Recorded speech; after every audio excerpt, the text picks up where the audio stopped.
Hello viewers, আসসালামু আলাইকুম। আজকে আমি রান্না করব মাংস দিয়ে খিচুড়ি। তাই ভাবলাম আপনাদের সাথে শেয়ার করি। আমার রান্না করতে খুব ভালো লাগে, আর এটা শেয়ার করতে আরও বেশি ভালো লাগে, তাই আপনাদের সাথে শেয়ার করতে চলে আসলাম। এখন আমি দিয়ে দিচ্ছি কড়াইয়ে সাদা তেল, তার ভিতর দিয়ে দেব অল্প পরিমাণ বাটার। বাটার দিলে খিচুড়িটা অনেক ভালো লাগে, তাই আমি এখানে বাটার দিলাম, আপনারা নাও দিতে পারেন। এর মধ্যে দিয়ে দিচ্ছি এলাচ এবং দারচিনি, তারপর দিয়ে দিচ্ছি তেজপাতা। এখন এটাকে আমি নেড়ে চেড়ে একটু ভেজে নেব যাতে এর ঘ্রাণটা বেরিয়ে আসে। যারা রান্না করতে একদমই পছন্দ করেন না তাদের বলছি, সাংসারিক কাজের জন্য রান্না শেখাটা সবার জন্যই অনেক দরকার। তাই রান্না করবেন, ভালোবেসে রান্না করবেন, তাহলেই দেখবেন রান্না অনেক ভালো হবে। এখানে দিয়ে দিলাম পেঁয়াজ, রসুন, আদা, জিরে বাটা। এখন দিয়ে দিচ্ছি হলুদ গুঁড়ো, দিয়ে দিলাম মরিচ গুঁড়ো, এখন দিয়ে দিব লবণ। তারপর এটাকে আমি ভালোভাবে ভেজে নেব যাতে এর কাঁচা গন্ধটা না থাকে। এর ভিতর দিয়ে দিচ্ছি আমি মুরগির মাংস। মুরগির মাংসটা আমি একদম প্রথমে ভেজে নেব, তারপর কিছুক্ষণের জন্য ঢাকনা দিয়ে ঢেকে দেব যাতে করে এটা ভালোভাবে ভাজা হয়ে যায়।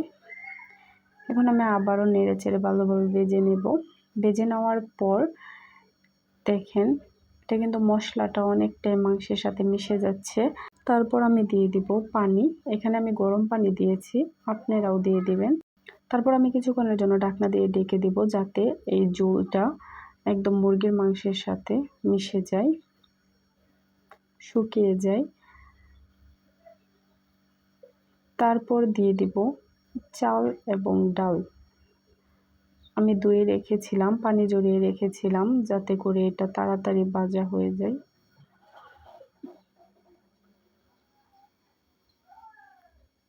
এখন আমি এটাকে ভালোভাবে ভেজে নেব হালকা আছে। আর এদিকে আমি অন্য চুলায় একটি গরম পানি বসিয়ে রেখেছি।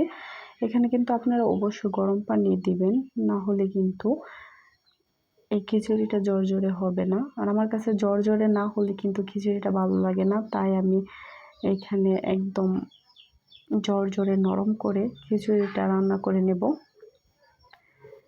এমনকি প্রতিটা মেয়ের জন্যেই রান্না, সাংসারিক কাজ এগুলো না করলেই নয়। কারণ দেখা গেছে নিজের জন্য রান্না না করেন, কিন্তু প্রয়োজনে প্রিয়জন মানুষের জন্য অবশ্যই রান্না করতে হয়। তো দেখেন আমি ঢাকনা দিয়ে ঢেকে দিয়েছিলাম, তারপরে দেখেন পানিটা কিন্তু পরিমাণ মতো দিয়েছিলাম, তাই এই খিচুড়িটা নরম হয়নি। এখন আমি এটাকে ভালোভাবে চেপে চেপে বসিয়ে নেব, তারপর অল্প আঁচে রেখে দেব যাতে করে এটা ভালোভাবে নরম হয়ে ফুটে যায়, খিচুড়িটা জড়জড়েও হয়। দেখেন, দেখলেই বোঝা যাচ্ছে এটা কতটা জড়জড়ে হয়েছে এবং নরম। এই বাটারটা দেওয়ার ফলে কি হয় জানেন, খিচুড়িটা যেমন খিচুড়ি, বিরিয়ানি, পোলাও এগুলো অনেক জড়জড়ে হয়। তো আপনারা দেখলেই বুঝতে পারছেন এটা কতটা জড়জড়ে হয়েছে। এটা কেমন নরম জড়জড়ে হয়েছে। এটা কিন্তু খেতেও অনেক ভালো লাগে, তাই আমি প্রায় সকালে এটা রান্না করি। তো যারা আমার ভিডিওটা পুরোপুরিভাবে দেখলেন তাদেরকে অসংখ্য ধন্যবাদ, এবং আমার চ্যানেলটি প্লিজ সাবস্ক্রাইব করবেন আর সব সময় আমার পাশে থাকবেন।